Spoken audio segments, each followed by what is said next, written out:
Now playing, get ready for the family reunion from hell. From the producers of the horror classic Evil Dead comes a brand new nightmare and the scariest installment yet.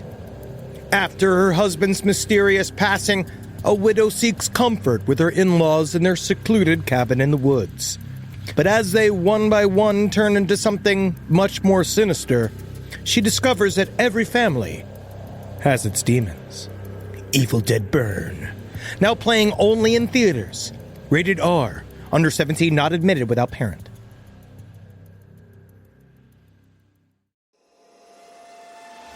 Last podcast on the left is all about the facts. So when Southern New Hampshire University came on as a sponsor, it was time to do some research. Turns out they offer more than 200 online degree programs, and get this, criminal justice and psychology are some of the most popular. Classes have no set meeting times, and tuition rates are some of the lowest in the U.S. Want to learn even more about SNHU? Visit snhu.edu/last.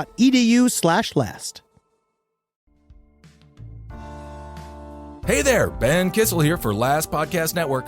I want to tell you about my show Abe Lincoln's Top Hat. For more than 9 years, Marcus and I have strived to present you with the most accurate and honest political podcast out there. In these turbulent times, it's our intention to unite the country with impassioned debate that reaches out to the rational Americans who find their voices more muffled every day. Every week, I use my political science background, my experience running for office, along with my lifelong passion to stand up for the downtrodden, the wrongfully accused, and the invisible man and woman to bring you news like you haven't heard before. Let's face it, traditional news has failed us. We promise to always tell you the truth the best we see it, and I personally guarantee to not be swayed by hyperpartisanship, but be guided by facts. To listen, search Abe Lincoln's Top Hat on any podcast platform or go to lastpodcastnetwork.com and find it under shows. Hail yourselves, everyone! There's no place to escape to. This is the last podcast. On the left. From your blade. That's when the cannibalism started. What was that?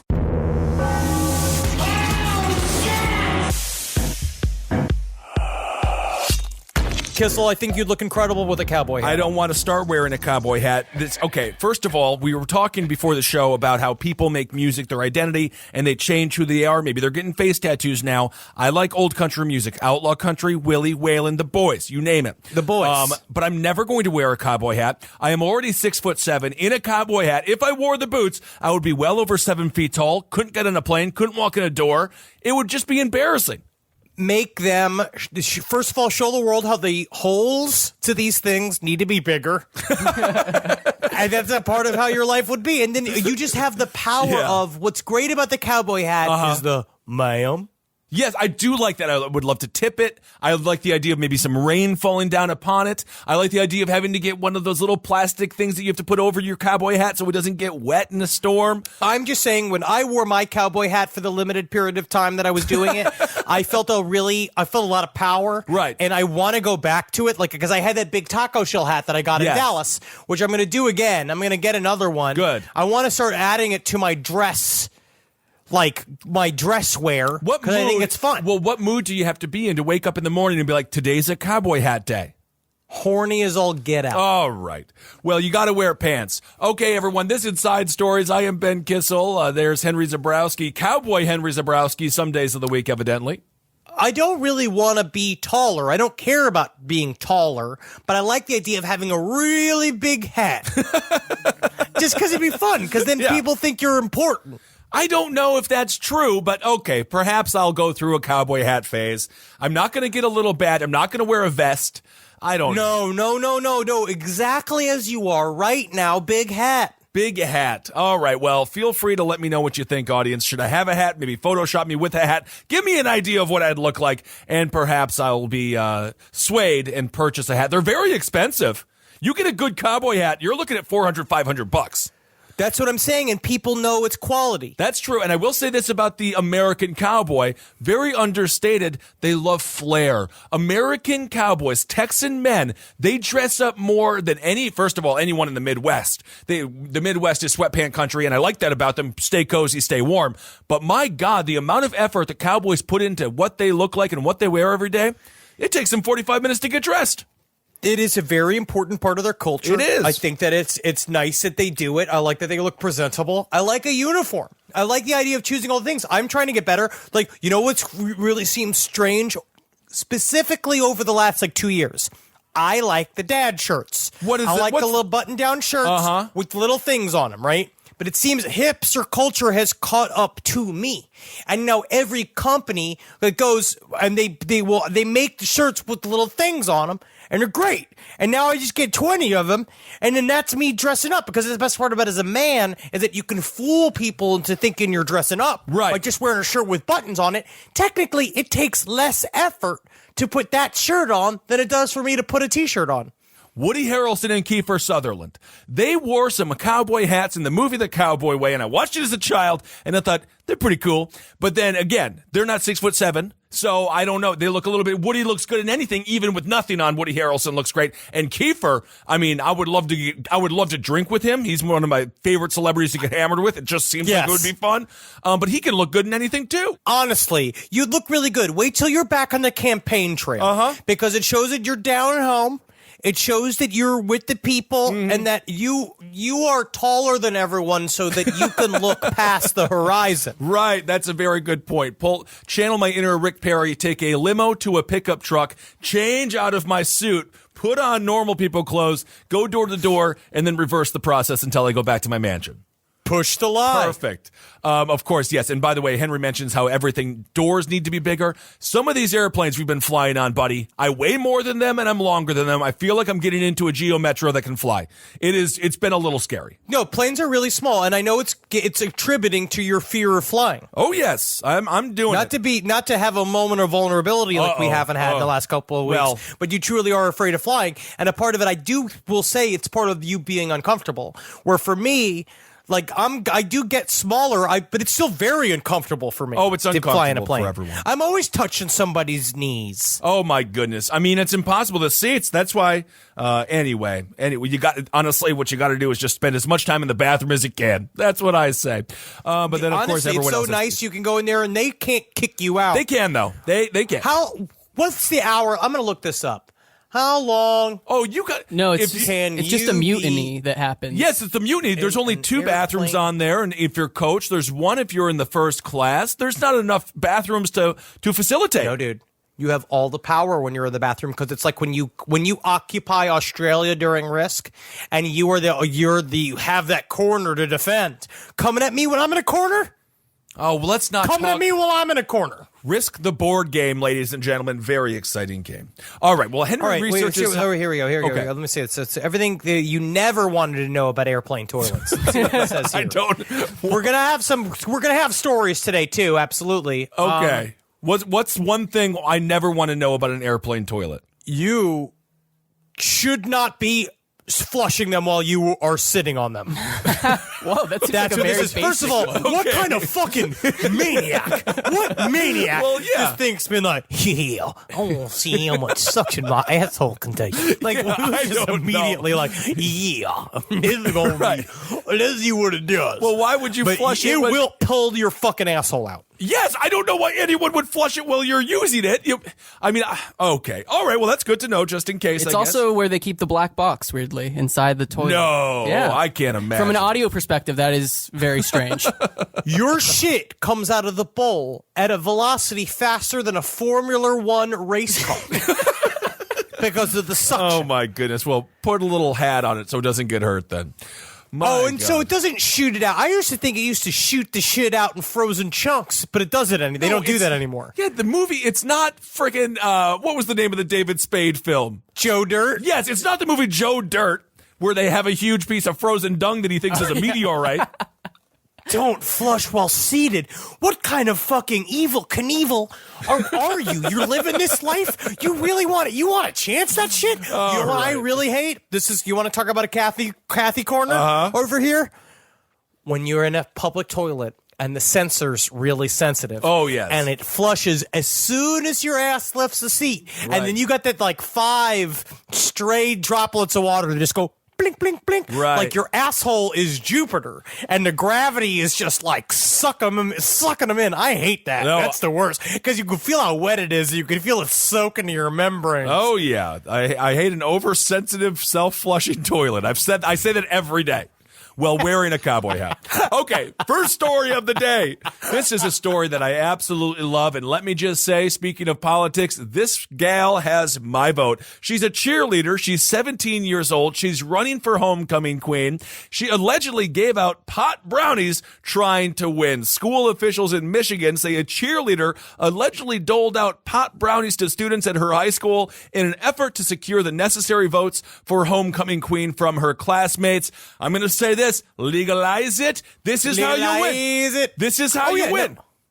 I will say it makes a lot of sense. My problem is that with making your own weed brownies is that they get very inconsistent. Right. They're very inconsistent. Some are stronger than others. It's not the best way to consume weed. I will say for her, like, did people know they were weed brownies? Well, this is, okay, the marijuana-laced treats were handed out to several students. This is at Hartford High School. This happened in late September. Authorities were first made aware of the situation after state police received an anonymous tip. So somebody narked about the brownies. Narc. The information was shared with the Hartford police.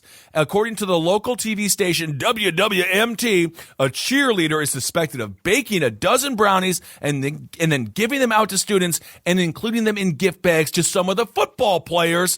The cheerleader, they said, were investigating two things. Number one, some were put in goodie bags for players. Also, they were used to obtain votes for the Queen contest. So the local police is going to really, they're on this caper of who have nothing else to do. I guess not. They are really on the caper here. They're on the case of this woman, this 17-year-old, giving pot brownies to football students or to football players and students to try to get some votes. She was already doing it. I will say this though. She didn't need it. Honestly, she didn't need it. This has nothing to do with the election. She was already doing it. Have you not seen the movie, the Reese Witherspoon classic Election? High school. Wait a second? Did you just call her Grease Witherspoon? No, I said because that's Reese. incredible. I said that Reese is an Witherspoon. incredible burlesque name. Wow. I did not say. I think you said Did you say Grease Witherspoon? No, because my God. I am. That is incredible. What a horrible name for her if she ever gains quite a bit of weight. Oh my goodness! No, Reese Witherspoon. Is a classic film, Election. It's Matthew Broderick is in it as well, and I'm telling you, remember. high school politics are very intense. Very scary stuff. So you got to do something to get over the edge here. Although I would, true. I would caution people. These edibles, and Henry, you can talk about this. These edibles. I don't want to get on my Bill O'Reilly no spin zone. I don't want to sound like a conservative grandpop, but they're a little too strong sometimes. You know what? Is that you kind of got to get used to them. Once you get them in your system enough, you kind of know what the waves are. You know what you're riding. But that's the one thing about edibles, though, is that for me, it's more of an advanced user's technique of eating because the drug changes when you eat it, right? Because it's more of an hallucinogen. So you become, it's got a different effect. It's not quite the same. So know your dealer. I would also say when you're it should be for 18 plus. That is my responsibility area. Okay. Is that it should be 18 plus, but I also understand you're going to get it anyway. So you better get it legit. It's better if it's legal. You can actually see how many milligrams are in each dose. Start small. Dude, always do this. This is, if you are 15 right now, and I'm sure that you are, if you are handed a weed brownie, eat a corner of it, wait for an hour. Wait. You have to be patient. Wait for the hour. Wait to see what happens. This is the only way I can help the youth. All right. Well, Kathy Corner has ended. Cool Uncle Corner has begun. I would be a great cool uncle. Yes. You eat a little bit and you work your way up. You can always eat more. You cannot eat less. I will say this. Colorado. I know it's a wonderful state. We love Colorado. I had a situation where I bought this orange soda.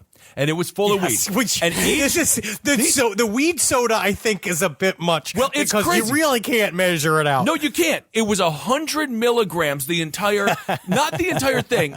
It was 100 milligrams per ounce. And there was like 1,200 milligrams. And know for a fact, so I had one sip, thankfully I read it. But then you got a big mouth. And I got a big mouth. And then you just know for a fact some kids are just slamming that and that they are having a Fear and Loathing in Las Vegas night. But unlike the movie, you can't push pause, you can't stop it. It actually happens. And when you're actually deep inside of a trip that you didn't know you were going to go on, it can be a waking nightmare. What also happened to me in Colorado, the weed beef jerky, which the beef jerky itself was some of the best beef jerky I ever had. Because weed is a very good, it's got culinary, herb-esque qualities that make it good pairings with a certain, especially savory foods. So I'm eating this weed jerky, and everyone's looking at me like, no, dude, don't finish it. And I was like, why? And You're they're like, shut up, I can do anything. I believe in myself. I didn't know there was weed in it. I thought it was just dude. beef jerky. No, you housed it on stage. Yes. And then we had to do the second show, and you were like, whoa. I can see the look on your face. I was horrified. And then cut 3 hours later, I'm in the shower like the world's fattest Terminator in a fetal position, just still sweating somehow. Oh, my goodness. Be careful. I ate a metric handful of edibles and fell asleep in the San Diego airport. And right before my flight, I woke up, and next to me was a giant bottle of water, some Cheez-Its, and then on my phone were several browsers opened, all of which said, how too high, get down from high, come down high, flight while high? What about too high? Dude, this is the kind of weed culture I like, because Denver started that shit, and LA kind of completes it too, with the very helpful community, which is nice. You always need to have somebody who ends up being a trip sitter for you. I think he did it himself. He just forgot. Oh, no, that was That's me. incredible. That was me looking up He was his how own- high, how not to get too high. Oh, my Yeah, you gosh. did good, man. Your careful. brain saved yourself. And honestly, if you have a friend like Ed Larson from the Round Table of Gentlemen or Wizard or Brighter Side, never trust him. Because there are some people that are just barrels that can just absolutely consume anything. You could take this amount. You could do this amount. I just did mushrooms with him again. It's always the same thing. He's like, oh, this aren't strong. He always says the same thing. And it's like, well, it's because you're 300 pounds of beef. So when you put it in your system, it doesn't have the same reaction with me. I'm technically petite. Out of nowhere. I'm a petite little thing. I can't have the same level. But just remember this. I will say one last piece of advice before I hit my story of du jour, which is when you put drugs in your system too, remember you did it, right? You put drugs in there, it's going to stop eventually. I hope That's so. a part of it too. You just got to chill out. You know that you are not permanently insane. It will work its way out of your system. You just sometimes need to chill. And you know what's another really good way to do it? And maybe this is not recommended, but a really good way to get yourself out of a bad trip is to drink yourself into unconsciousness. Well, because then you just go to sleep and then you time travel to when the trip is over. But that's for 21 plus. Right. That's 21 plus. Very good. All right. Just to close up the conversation here, or the story of the 17-year-old, police have said it appears that the edibles were either ingested or that some were flushed down the toilet. Superintendent Hubbard said in a letter to parents, please take some time tonight to discuss with your children that if at any time they become aware of a potential danger to themselves or others, it is their duty to report it immediately to a staff member directly. Our website's anonymous tip line, or okay to say. So basically, again, they're just having students rat at other students. Nonetheless, I don't know. Whatever. What fucking nerds. Yeah. You know what those parents are doing? They're looking for the brownies for themselves. Yeah, most That's likely. what I would be doing. I'd be like, you know what, Becky Zabrowski, this is not for children. You shouldn't have this. And then I'll just sit in the room and blink, blink. Yes, exactly. Your daddy's going bye-bye. Daddy's time for watching Halloween 5. Yeah, you would be watching Halloween 5, and most parents, or a lot of parents now, would be like, Last Man Standing, Tim Allen's show is back. We better get our edibles again so we can laugh so hard at Tool Time. It's not Tool Time anymore, it's Last Man Standing. I tell you what, Wendy was alone in the hotel room the other day, and I had to leave TV on. I came back in, found her watching Last Man Standing on CMT, and then she was on the internet owning the libs. Oh my gosh. Can't believe that. Can't believe that. Be careful what you let your kids absorb. Absolutely. All right. This next story, okay. So this is after this conversation, this is a fun little thing to do for yourself. It's Halloween season. Yes. It's time to get a little wacky. We're getting closer and closer to the day. There are a lot of people out there, and this was technically broken on Vice, but it was another story. I love this conspiracy theory. There are people that think the United States of America invaded Iraq over Stargate. Right. That in 2003, instead of just going to invade Iraq under the auspices of Iraq had something to do with 9/11, we went to go topple the WMDs. because of the weapons of mass destruction, all that shit. But instead, what we went was to go find. It is essentially a Stargate that was left in Mesopotamia by the Anunnaki. Which is, and then if you don't know exactly what a Stargate is, they're using the pop culture reference from the film Stargate. But really what it is a time space. Right. It's literally an area that will take you some other place, instantaneously through some form of wormhole that apparently that they had found at some point within the ancient city of Ur.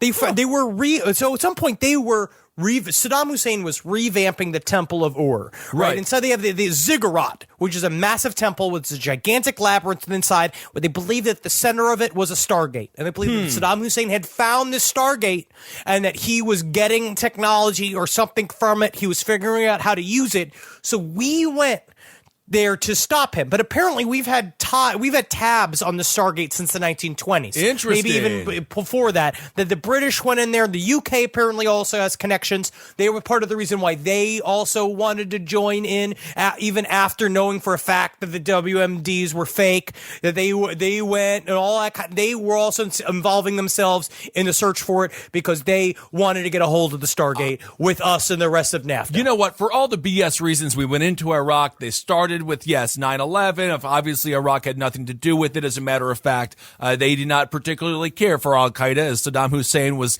on the front lines of defeating them in his own state or in his own country. WMDs, Hans Blick is like, found nothing. It was like Al Capone's safe when Geraldo Rivera tried to open it. Might as well have just been for a Stargate. I like this story. I kind of want this story to be true because then it doesn't make the Iraq War one of the biggest foreign policy blunders in American history and extremely useless when it comes to actually getting anything out of the amount of money and the amount of lives we lost there. So I like this. Oh yeah, you mean what was the beginning point of our forever war that constantly feeds our military-industrial economy? That's what we almost kind of did it on purpose so that we could be in the spot where we're at. But if you read there was on exopolitics.org, a research study was written by Dr. Michael E. Sala called An Exopolitical Perspective on the Preemptive War Against Iraq. And it does a full breakdown on the connection of the war in Iraq to Zecharia Sitchin and his research into the nature of the Anunnaki and their relationship with the ancient Mesopotamians and how they were in charge of this Stargate. And that now it seems to it was hidden, and now it has fallen into the wrong hands, and now the U.S. has it, and I don't know what the hell it is we're doing with it.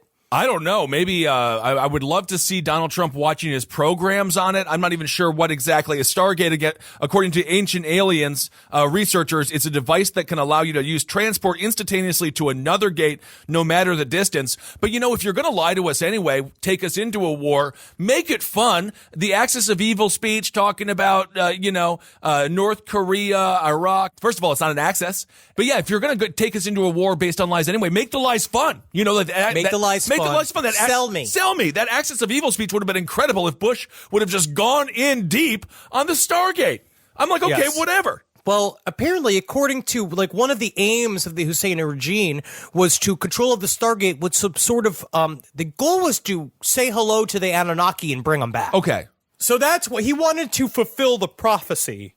I see. That the Anunnaki would return. So, yes. So, I guess the Iraq Stargate theory, it pushes and narrows this idea a little bit further of what Henry was just talking about, saying one of the technologies that were gifted upon the Sumerians were Stargates, and their positioning was one of the major reasons for the years of strife in the Middle East. It was not because of Western countries going in there and mucking up the works. It was because of the Stargate.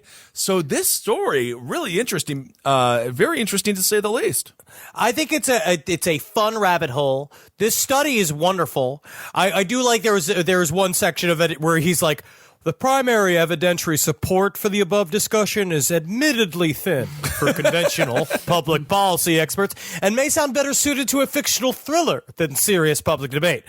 From a conventional perspective, a scattered assortment of independent archaeological authors, radical exegetical interpretations of biblical texts, the writing of channels of ET knowledge, speculative papers from astronomers hardly constitute a persuasive source of information for understanding the motivations of U.S. foreign policy.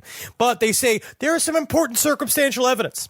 I love it. So, and apparently the Stargate, where is it? It's in a city called Nezariah. It's about 370 kilometers southeast of Baghdad in the ancient city of Yer. Within that city is the Great Ziggurat, a massive temple which had a, you guessed it, Stargate.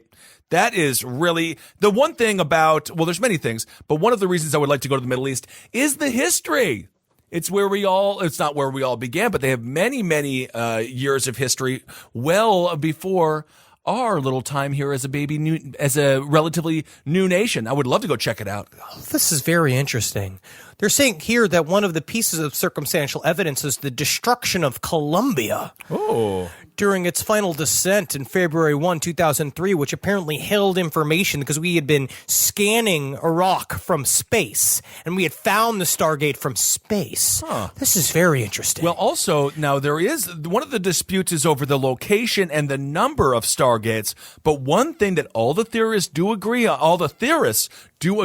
is that the Iraq War wasn't the first time that a foreign power showed interest in it.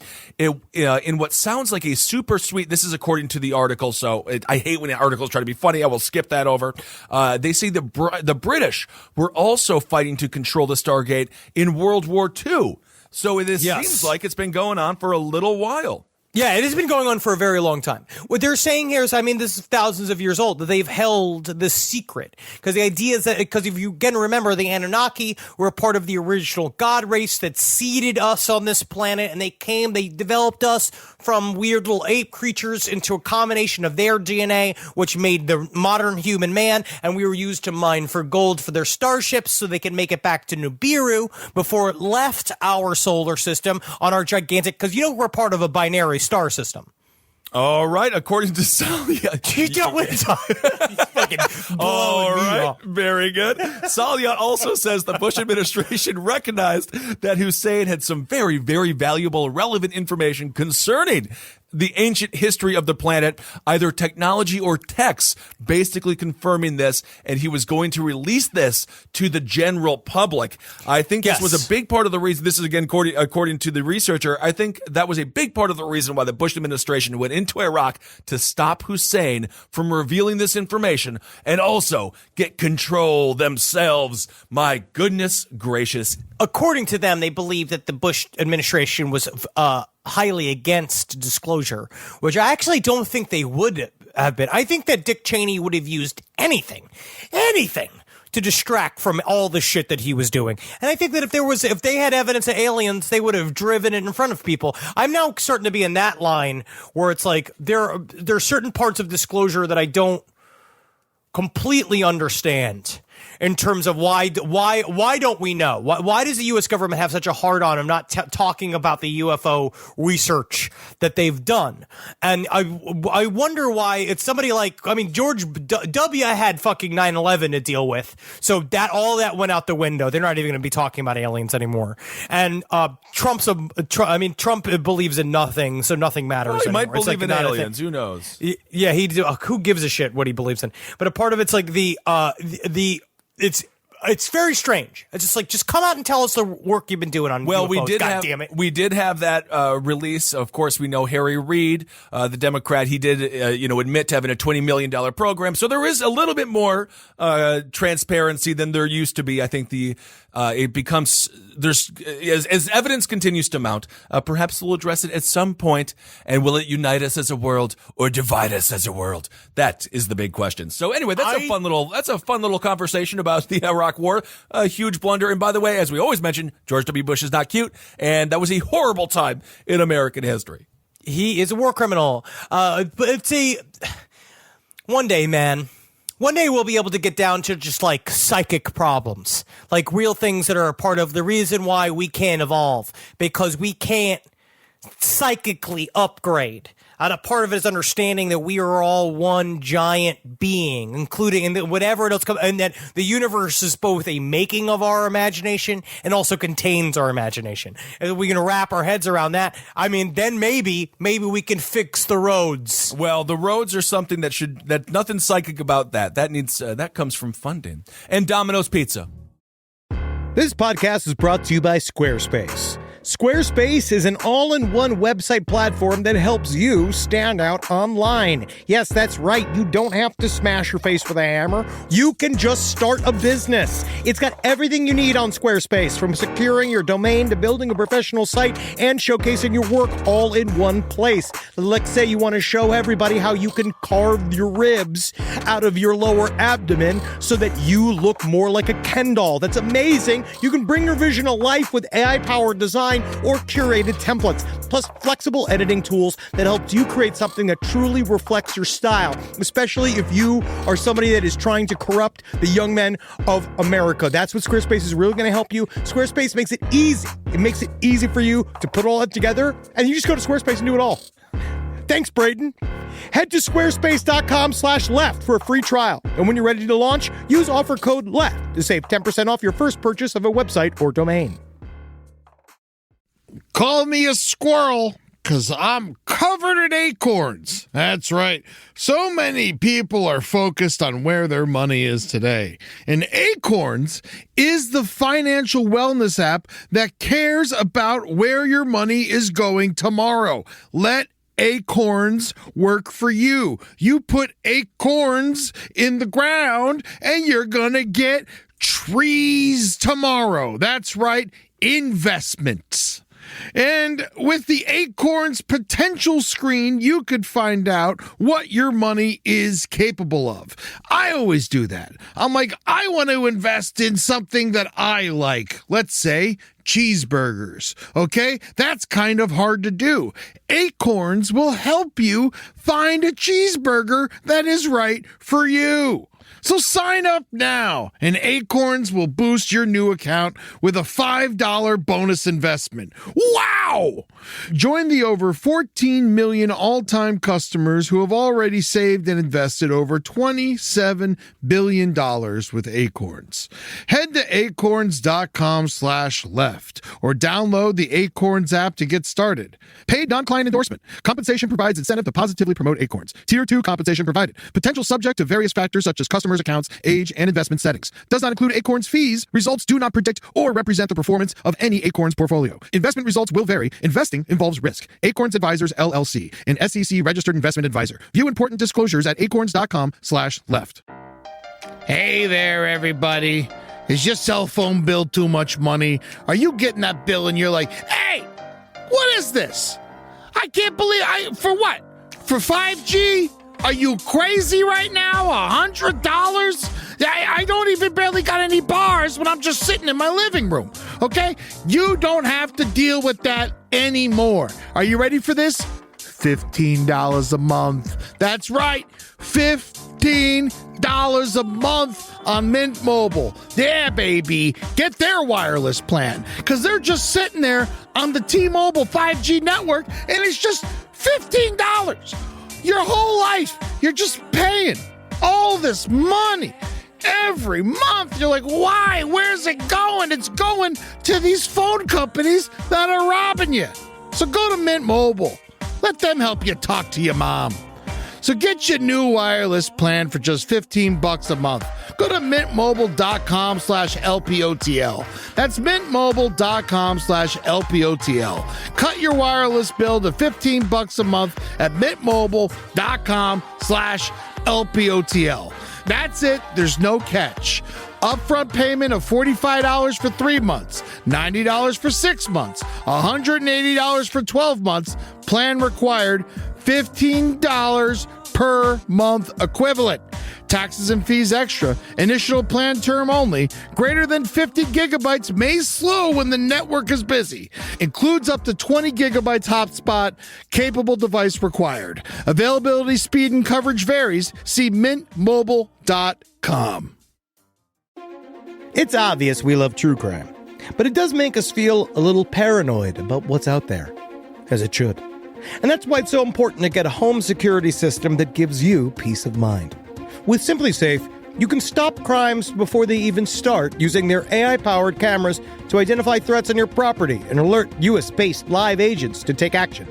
Like arriving in a helicopter in the night, coming down from the helicopter, zipping down and breaking through the windows with their big axes, and going through the house, ripping through the walls, finding the criminals. It's easy to do. Simply Safe has been a game changer for us. And the best part, there's no long-term contract. We've used it since the very early days of Simply Safe here at LPN, and it keeps us safe, doesn't it?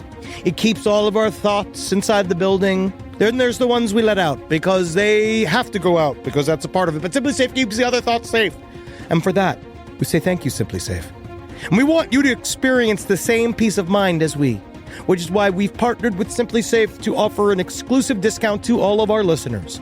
Right now, you can get 50% off your new system by visiting simplysafe.com/LPOTL.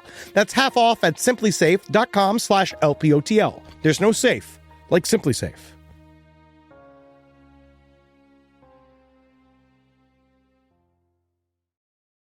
All right, let's move on.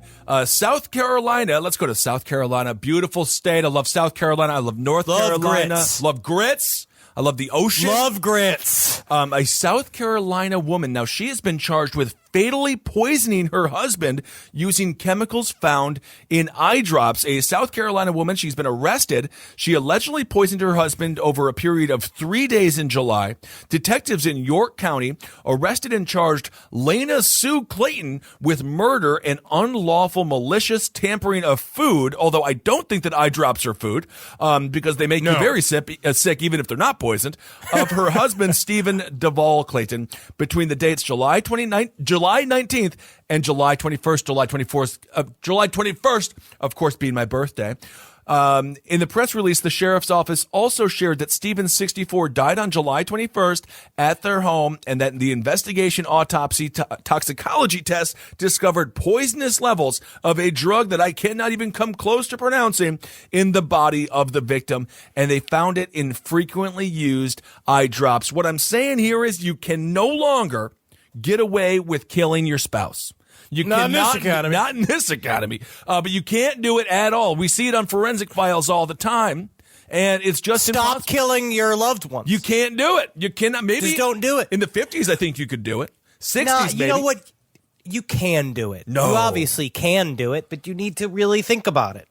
Well, how would you even possibly do it? You got all the tracking out there. You got so much DNA evidence. I'm not going to sit and reveal my plans of murdering my new wife on this show. I can't do this now. But that I can't. I'm not doing this. All right, because I don't want to murder my wife. I want her to live.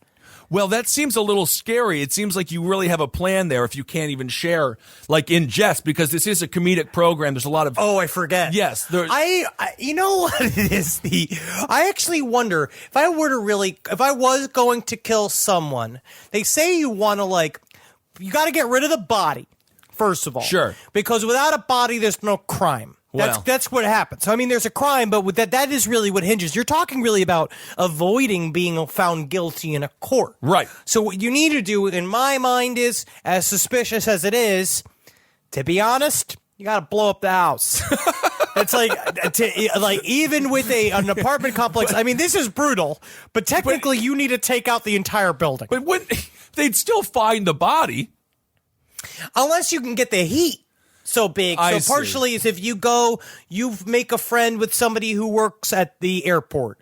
You get some airplane fuel, which it does take a lot of heat to go, too. It takes a lot of heat to ignite. Right. And so what I would do is something along the lines of you cover the whole house in airplane fuel, and then you spark the oven. But wouldn't the neighbors realize that their neighbor is now dousing the entire apartment complex and laughing as it smells like late. Oil until it's too late? No, I'll be like, having a bit of a barbecue. Do a lot of screaming and stuff. He's always funny. Well, unlike you, Henry, although I'm not sure how your neighbors would describe you, Ken Sanford, who knew the couple very well, he told the Herald that he was in shock and that Lena seemed like a sweet old lady. And I'll tell you one thing, that's why you can't, who can you trust? Who can you trust these days? Old people, and I love old people, I love all the people, but they're kleptomaniacs, which is not bad. They've lived a long time on this earth, and they should be able to take whatever they want. But and they love to F. Oh, yes. Oh, old people love to make it, man. Absolutely. So Lena, she's 52 years old. She's currently being held in the York County Detention Center. It's unclear whether she has secured legal representation, but this is going to be an interesting case there.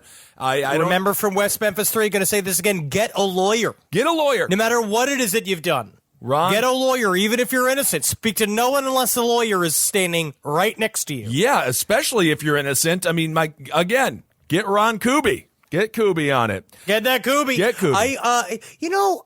Why do we want to kill our loved ones so much? Like, why is that? Why do we have to be like, I do understand the sort of passions that come from knowing somebody from a long time and the things that first were cute and then are now annoying that eventually turn into a black river of hatred down deep in your soul. Sure. I don't want to, I'm not going to bring the Zabrowski family into this, but I will say, if you do want to play the long game, you just very buttery foods, very, very fatty foods, not a lot of exercise. Be like, just sit. Oh, do you want more cigarettes?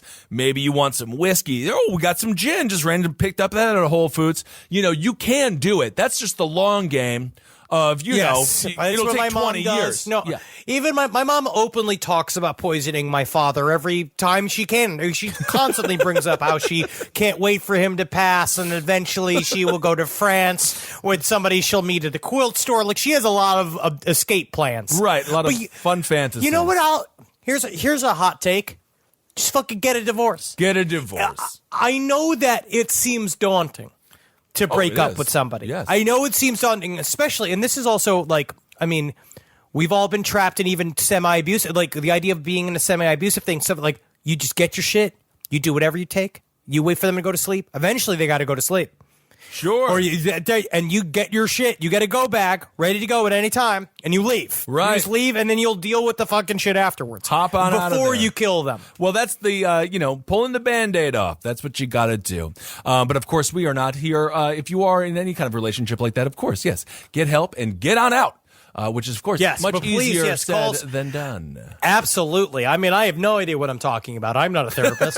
I just know for a fact that I have a go bag, but it's for me and my family, and it's for when the shit goes down. Yes, of course. And eventually I will take all of whatever cash I have, and I will melt it down into a series of gold objects, and then that's where all of my money will be in the precious stones that I have. And then when I'm traveling amongst the Inca, at some point, like down in South America, I'll be able to trade for goods. But you do understand that it's mostly paper money that we deal with in this country, and that just turns to ash. You do know that, so it won't turn. to gold. I'm saying I want to have like. You're going to turn your cash. Are you going to go and turn your cash to gold? Or are you going to start? I'm going to take. That's exactly what I'm going to do. I don't think I'm that's going to buy a big gold pentagram that I hang on the wall that is technically all of my money with rubies in it. But then what about college? What about the college fund or just like random? Wendy will have to go to get a job. Wow. If she wants to go to college. She's going to have to pay her own way. All right. And also, if you go to Florida, you get the Florida prepaid. There's a lot of ways to get college set up for your child. And I mean, again, Wendy just has to do well in high school. Yep, I hope she can. I really do. It's not easy these days. Maybe she can become She can become homecoming queen herself. Just make sure that your weed hasn't gone missing, because then she's giving it to the other kids. And then I'll be mad about it, being like, get your own damn stash. We also have a tale here. Now, poisoning of the eye drops, that's one way to kill somebody. But evidently there's another way that I will never be killed this way, because I will never go skydiving. So, it's Easter Sunday, 2015, Netheravon Field in southern England. 40-year-old Vicky Cilliers jumps from a Cessna plane at 4,000 feet with a parachute strapped to her back. Unbeknownst to her, she has been sabotaged. And what starts as a fun Easter hop and pop ends in attempted murder. Yes, and unlike Jesus, you cannot rise again. So do not do this. Do not do this. And on the ground below, watching from the parachuting facility, is Vicky's 38-year-old British military sergeant husband, Emil Cilliers. Okay. He watches the events unfold with his newborn baby that Vicky gave birth to only a couple months prior. Vicky falls from the sky at 60 miles per hour as her parachute begins twirling up on itself. Not good. And she plummets to the earth from 4,000 feet. Miraculously, she does not die. She instead receives a broken pelvis and a fractured spine. How the hell did she live? Oh, how'd she not die? Okay, well, let me illustrate with a quiz. Okay. So if either of you were jumping out of a plane, which I know for both of you is a complete and utter impossibility. Yes. Never. Never. Your parachute starts fucking up mid-jump. There is another skydiver next to you in the air, and you notice that you are also above a grape vineyard below. Do you A, try to grab the other skydiver and hope their parachute supports you both? B, aim for the grape vineyards below? Or C, simply embrace death? I would definitely grab the person next to me. Yeah, I think I would grab the person next to me and try to use them as a surfboard like Silver Surfer. Okay, that's wrong. Yeah, I'd be like, save me! Save me! Save me! Why aren't Save me! Save me! So you both die. So the answer Yay. is to go limp and embrace death. And so what? No! The thing I is, can't, though. the thing- I never will. But then you're still not happy. If after you embrace death and then you don't die, you're like, I just went through all the emotions. In every case where somebody has survived a fall like this, the only reason that they live is because they hit recently plowed dirt. And that is what Oh my happened. God. That is what happened to Vicky Cilliers. Interesting. So honestly, if I would ever jump out of an airplane, which again, it would require me to be on so many BLs, and I mean Bud Lights, I would have to be so hammered. They'd be like, that's a good idea, let's do it. I'm going to face my fears that I would do it. And then honestly, I would go limp if I was about to crash though, because when you're hammered, your body's just like, all right, like it could go. I could maybe live. And then I would thank Bud Light for it. So according Nah, dude. to police and the parachuting facility and the courts, the day before Vicky did this jump, her husband, Emil Cilliers, who is a decorated British military sergeant, took her backpack into the toilets and then fucked with the wires. What? Oh, God. And then the next morning, he was like, hey, you should go for a jump. Because you just had a baby. You just had a baby 9 months ago. I think it's you should treat yourself to a jump because she's actually an experienced parachutist. Honestly, if anybody ever strongly encouraged you, be like, hey, you should go for a jump today. Yeah. Yeah, that'd be great, right? Why? So what do? You trying to eat breakfast? No, we'll go for a jump. I will say, get up, let's go. I did just go parachuting about 3 weeks ago. Yeah, I don't like it. And You're addicted now. if you have a sapling of desire inside of your body to do that, I say completely embrace that. Yeah, just make sure your relationship is really strong. Make sure that no one wants to kill you in any way, shape, or form. This does seem like an episode of Columbo. Doesn't this seem like a Columbo murder? Well, so a week before the jump, Emil Cilliers stays at his army barracks for the night and leaving his wife and 2 kids in their home. And he tampered with the gas, as you guys mentioned before. What? He tried to get the gas to explode the house, and luckily Vicky catches it in time, fixes it, and then texts her husband, "Are you trying to kill me, LOL?" What is going on here?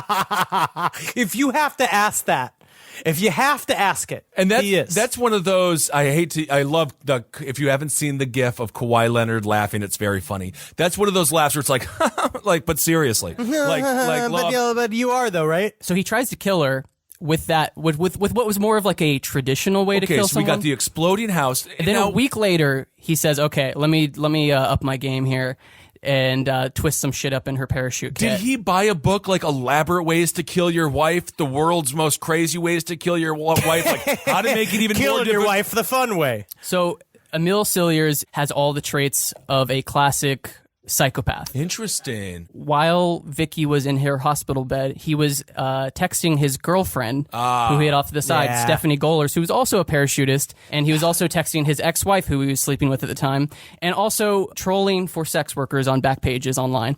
Wow. Interesting. What he was trying You to do... say trolling, I say searching. Basically, he was trying to make a clean getaway from Vicky. How would this make anything easier for him? I guess- that's the problem. This made his life, obviously he's going to prison forever. It made his life much more complicated than it had. Just break up. just break up with the person. Or don't date a skydiver. I don't trust these skydivers. They tempt death all the time. They think all about day death long, constantly. so everything becomes boring to them. Everything. So every single day. So you mean to tell me I'm dating a professional skydiver, and then I'm supposed to make love to this person, and I'm supposed to expecting that gives them a thrill? Yeah, it doesn't give them a thrill. My body isn't flying out of a plane at 12,000 feet. No. Basically, this guy approached murder as if if James Bond had like a desk job. Right. This is the kind of shit that he would do. Well, it's a good thing 007 was busy fighting all of those supervillains and saving the world multiple times over. This guy is he's like Deadpool. He's just like, he wants death, or I guess he wants, death. Yeah, Deadpool. He never really, nonetheless, whatever. He's a bad person. Well, I'll also put it this way. He spent a lot of time. He could have been figuring out a way to get out of the relationship instead of figuring out how to murder somebody. Well, he was also trying to get insurance money from Vicky's death. There it is. It's the insurance money. Because he spent all of his money. He's in crippling debt. Because he would go off on these excursions with Stephanie Goller or anyone, sex worker, or his ex-wife. And so he was basically trying to clean up all of his debts from his fuck vacations with all these people. See. Yeah, but it's never like that. It's never works like that. No, because the detective always turns around in his trench coat with his little cap on. And he says, "One more thing, just one more thing."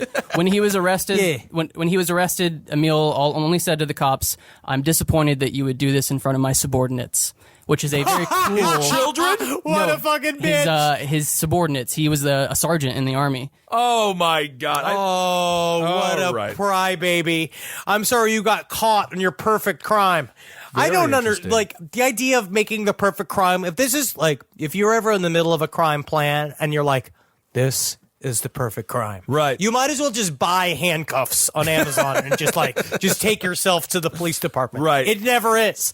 You don't understand. Human life is far stranger than you want it to be. Things are not cut and dry. So speaking of gaslighting someone, if you feel like you're being gaslit in a relationship, you most likely are being gaslit. This woman you feel like it is happening. This woman was mentally bullied by Emil. Victoria was mentally bullied by this guy to the point where so much evidence was presented in front of the court that Emil was the person who sabotaged her parachute. She initially acquiesced and said, "Yep, I guess that's the case. You're showing me all the evidence, and also you're showing me all the text message records of this guy cheating on me constantly." And then halfway through the trial, she becomes a hostile witness to her own murder case. Really? Because she says, "No, this can't be the case. Emil loves me. He couldn't have possibly tried to kill me." Oh no, she went all the way reverse. She just lost. She's completely gone. So yeah, she became a Stockholm syndrome. Right. Well, now prisoner what happened? Was he found guilty? So actually, last May of this year, Emil was sentenced to prison for life. All right, very good. And she can walk and everything? She actually made a miraculous recovery. That's incredible. All right, well, hopefully she gets the help she needs to, because obviously this guy had quite a grip on her mind. All right. Well, now remember this, guys. If all of the signs are in front of you. If unfortunately you find a folder on your loved one's desktop that says "How to Kill Cheryl," right? You know for a fact that's it's not a bit. Even if he says it's a bit. No, that's not a good bit. Oh my. Well, speaking of mind control, let's do this story. We talked about it a little bit last week. It's from an article. There's actually a lot of articles, but this one's called the name of this article, or the title of this article is "Leave No Dark Corner." So we'll just start you on this story a little bit more, kind of to extend the conversation we had last week, and we'll just follow this story throughout the year here, in the years to come, because it really is out of the television show Black Mirror. It's not an episode, though. This is happening in real life, so it's a dystopian vision of the future. It's already happening in China. The Communist Party calls it a social credit system, and it's supposed to be fully operational by 2020. On the last episode, Henry said, how are they tracking the people? Evidently, they're going to use RFID chips to track the people's movements, their cars, and obviously all the CCTV cameras that are all around China. So this is really a crazy story. story. What's going to happen is within years, and an official party outline claims it will, quote, allow the trustworthy to roam freely under heaven while making it hard for the discredited to take a single step. If that's not horrifying, I don't know what is. The social credit is like a personal scorecard for each of China's 1.4 billion citizens. In one pilot program already in place, each citizen has been assigned a score out of 800. In other programs, it's around 900. And citizens with top scores get VIP treatment at hotels, airports, cheaper loans, and fast track to the best universities and jobs. Yeah, buddy. No, it's about to, things are really going down in China. Woo. We're seeing it happen from the top down there.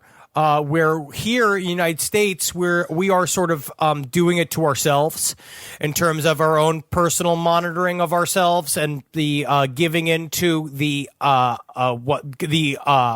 corporatocracy, buying East phones, buying all these things that are constantly tracking us. It's very interesting. We're going to be at a point in time where, do you really feel it's best to live in a world where, well, as long as I have nothing to hide, then there's nothing wrong. And the idea of slowly but surely obliterating the idea of dissent, the idea that you can't even have thoughts in your own mind. There's no way you can behave. This constant idea that everyone has to be perfect, that we're all these perfect little angels with no past, that we have no weird views, we have nothing about us that's a little janky, this creating a homogenized group of perfect spherical brains. It is horrifying. And if you go to this article, they show what the CCTV cameras look like, and they show how they monitor the people. And again, so basically folks who are, it's interesting. I was thinking about this in the context of our credit score system. And so in the U.S., we have our credit score system. That shit's for real, dude. Well, yeah. And that shit's for real. Because I remember when I had bad credit, I was fucked. Yes, you have bad credit, and that is a indication of your self-worth. That is an indication to how worthy you are of getting good loans or getting into the nice communities and things like that. In the U.S., however, you can build your credit score up.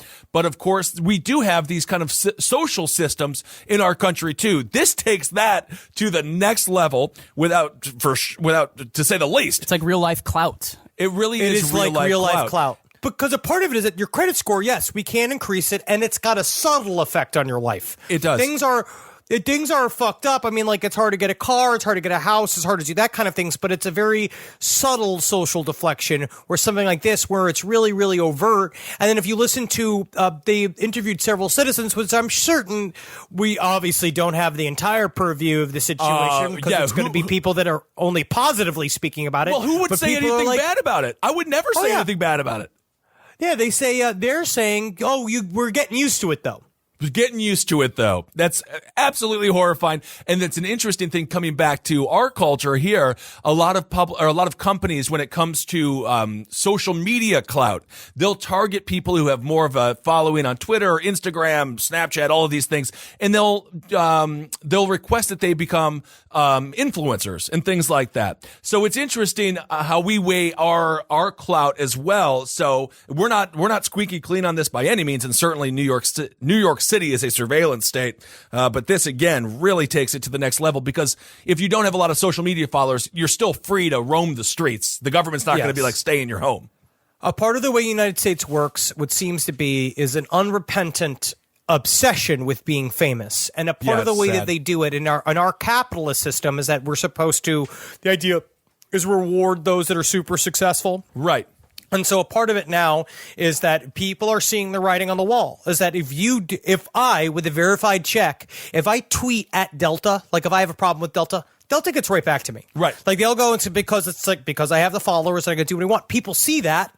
They understand that in a way, it's not equal. It's automatically in this little section here where it's not equal. The people are getting a little bit more of you get more customer service. You get this thing where eventually everybody, and look at Taylor Swift now being really intense with her political views, and it's saying it's doubling voter registration in Tennessee. It's actually having a palpable effect. And so now we're going to see more and more people driven towards being famous, doing whatever it takes. And this weird, gigantic, self-fulfilling machine where you are nobody unless you're famous. It's very strange. Yes. We are sliding into transmit so fucking fast. Yeah, Our heads are spinning. It's funny though that like Transmetropolitan is one of the greatest comic books ever. What were you going to say, Travis? it's just interesting that like Ai Weiwei, which is one of the biggest political dissident voices of China, or he's no longer in China, but he has an Instagram following of 500,000 people.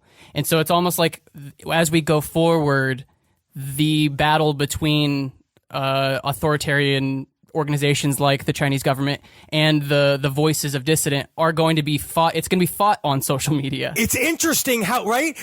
Because it's true. Because a part of what Trump showed, right, was just the power of talking directly to the voters is what actually swung bullshit his way. And then what happened is that we are doing the same thing where it's you have these mass little clouds of mini populations that can be used like hammers against the powers that be. Of course, Twitter is also it's problematic in its own right. Speaking of authoritarianism, I believe that they have threads of that. And Google naturally just goes along with everything the Chinese government wants. So their Google is quite different. That's why, again, you got to use Bing or DuckDuckGo. Bing, though. I don't want to use Bing. DuckDuckGo. I heard that's good. Anyway, so technically, we should be downloading. Technically, everyone should be downloading Tor browsers to start getting on the fucking.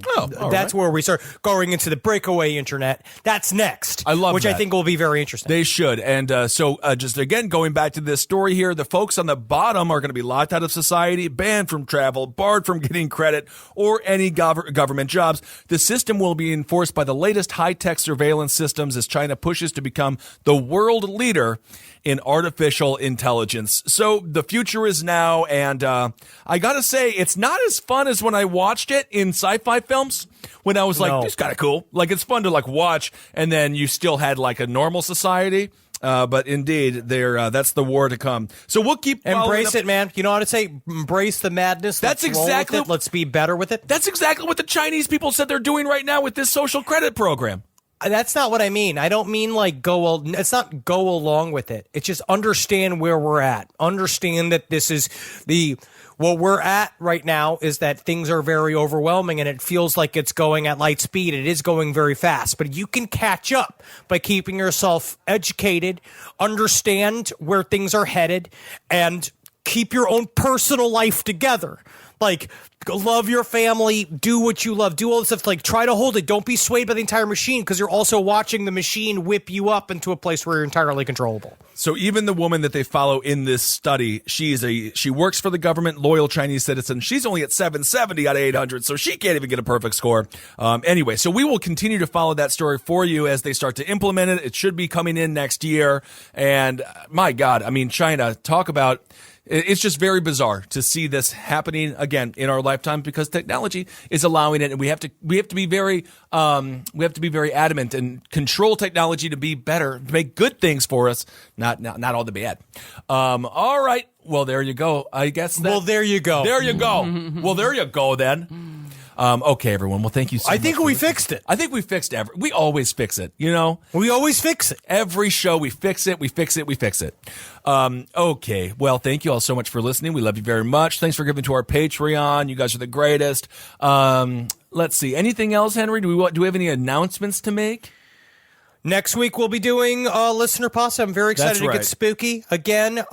Keep it out. Like, we've been watching horror movies. I'm making my way through the Hellraisers. Oh, yeah. I will say... Man, Hellraiser 3, it drops off. Well, that franchise, I love Clive Barker. I really do. But at some point, they just, I think they stopped writing scripts.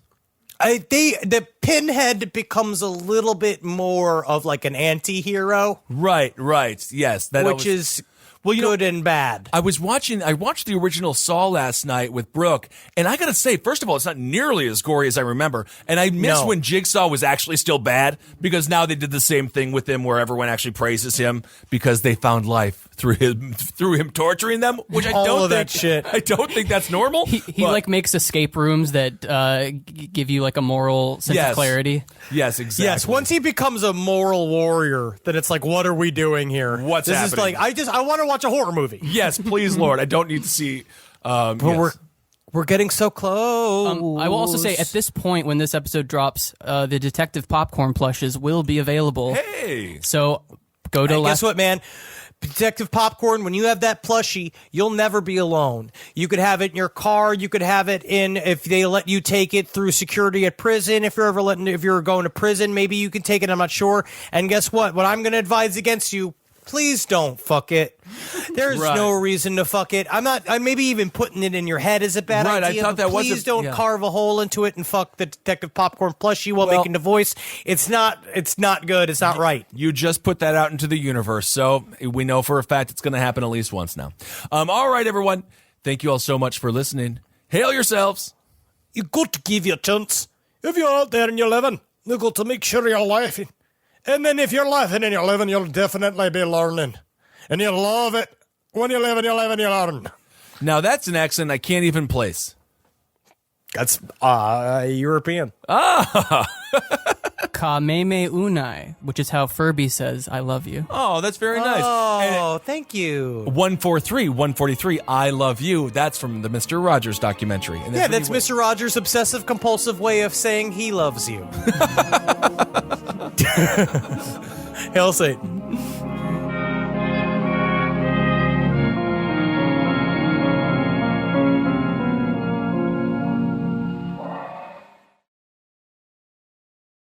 Talk about regrets.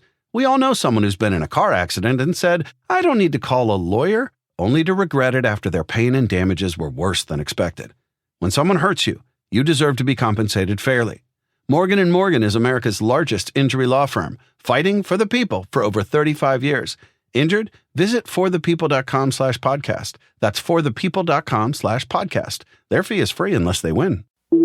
Breathe in. Feel the sense of calm that comes from having up to $300 in overdraft protection with GoToBank. Now, did you say $300? Yes. Now, back to our breathing. So if I overspend my balance, GoToBank has my back up to $300? Yes. Can we breathe out now? Less worries, more zen, with over $300 in overdraft protection. Tap to open an account today. Eligible direct deposits and opt-in required for overdraft protection. Fees, terms, and conditions apply.